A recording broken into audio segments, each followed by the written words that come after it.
भाई साहब kaiju number 8 season 2 episode number 1 मैंने देखा एंड मुझे लगा नहीं था कि मैं इसके अंदर मुझे 11 पॉइंट्स ऐसे मिलेंगे जिस पे हम बात करेंगे।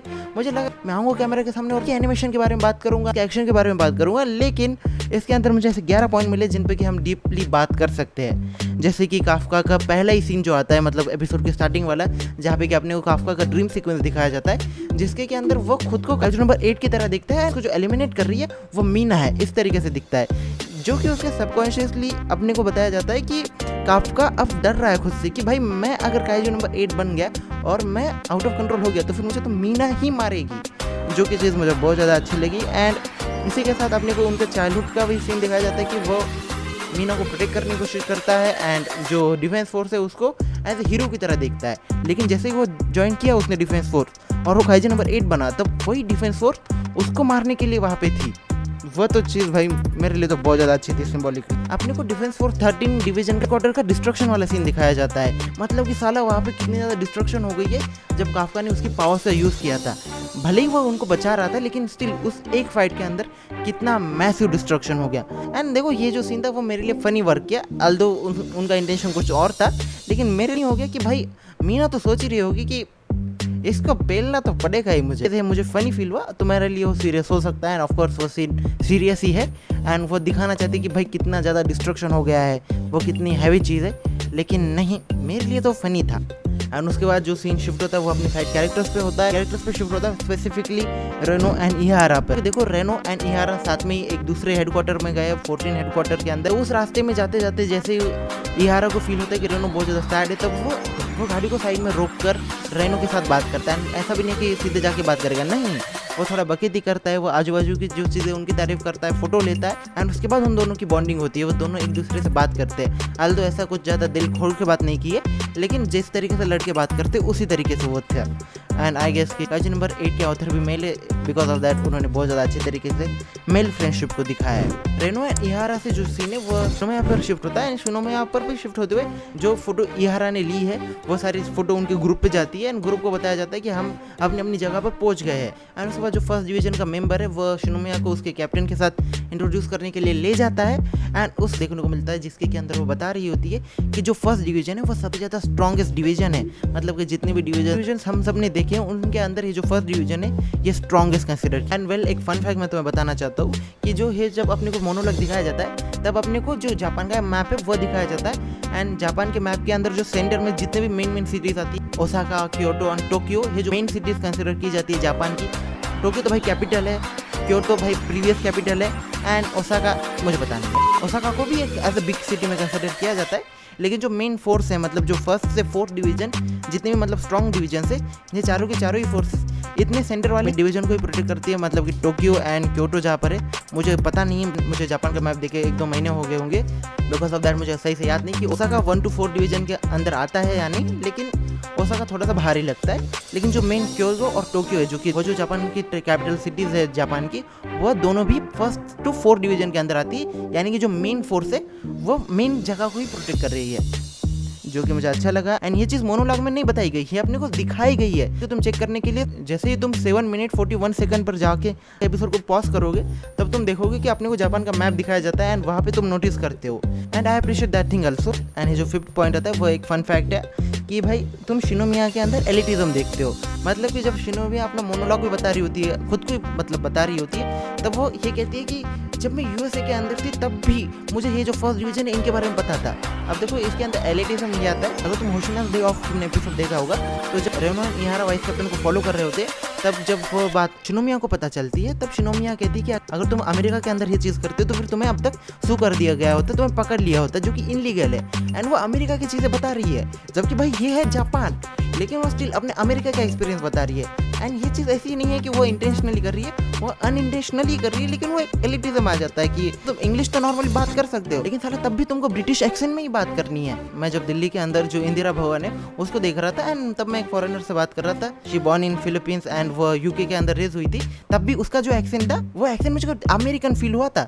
हाल तो बाद में उसके 1-2 वर्ड उसके भी स्लिप हो गए थे, यूके एक्सेंट में शिफ्ट हो गए थे, लेकिन भैया उसने भी कोशिश की कि वो यूके एक्सेंट में बात ना करे, जो कि हार्ड होती है अंडरस्टैंडिंग करने के लिए। साला यूके एक्सेंट एक्चुअली हार्ड होती है अंडरस्टैंडिंग करने के लिए। अगर तुम्हें यूके एक्सेंट आता है तो ऐसे फ्लेक्स मत करते जाओ। वेल ये मेरा पर्सनल ओपिनियन था। अगर तुम्हें शिनोमिया का एलिटिज्म फील हुआ तो कमेंट सेक्शन के अंदर #एलिटिज्म कमेंट करना।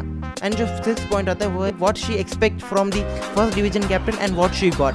मतलब कि वो एक्सपेक्ट कर रही होती है कि जो फर्स्ट डिवीजन कैप्टन होगा वो कुछ इस प्रकार का आदमी होगा कि तुम मंत्र मुक्त हो जाओगे।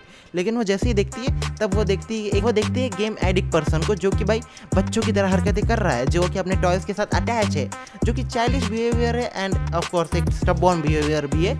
तो वो सारी चीज़ें देखती है एंड उसका मोनोलॉग भी दिखा दिया जाता है अपने को कि भाई इस आदमी के लिए, ये जो मेरा कैप्टन है, इस बंदे के लिए मेरे दिल में एक रत्ती भर भी इज्जत नहीं है।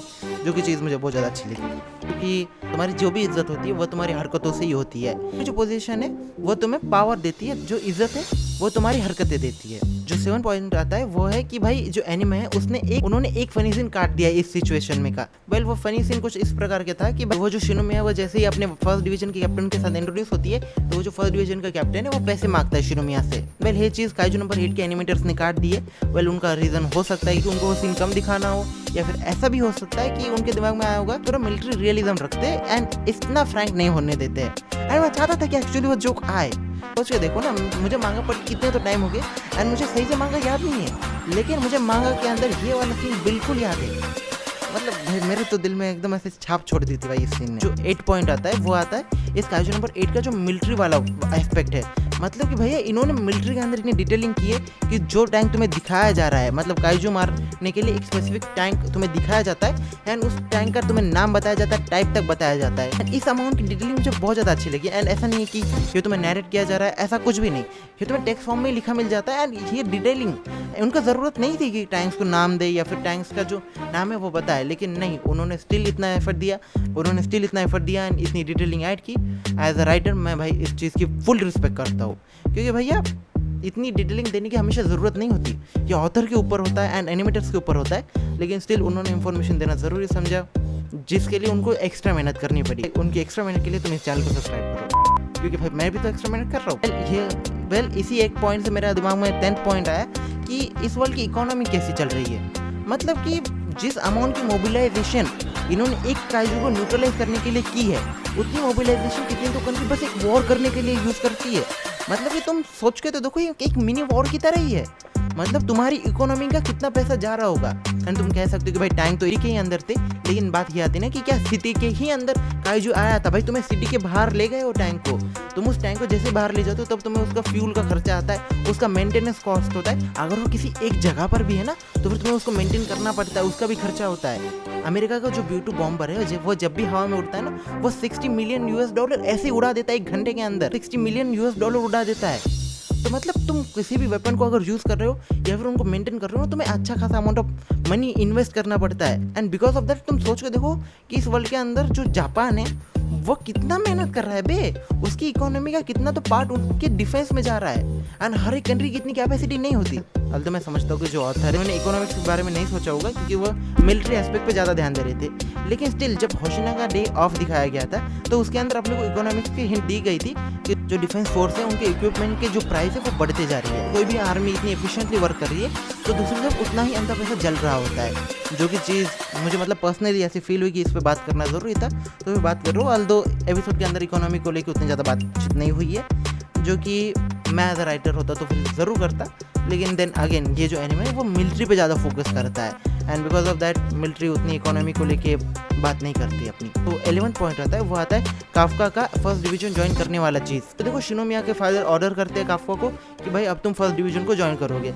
एंड उसके बाद जो फर्स्ट डिवीजन का कैप्टन जो अपना गेन है वो कहता है कि नहीं, मुझे नहीं चाहिए ये बंदा। ऐसा दिखाया गया कि बंदा एरोगेंट है, इस वजह से मना कर रहा है। एंड वो जो ऑफिशियल रीजन देता है अपने शिनोमिया के डैड को कि भाई मेरी जो स्क्वाड है जो फर्स्ट डिवीजन है वो पहले से बहुत ज़्यादा स्ट्रॉन्ग है एंड तुम्हारे पास मैं हूँ, बिकॉज ऑफ दैट मुझे काइजू नंबर 8 की ज़रूरत नहीं है।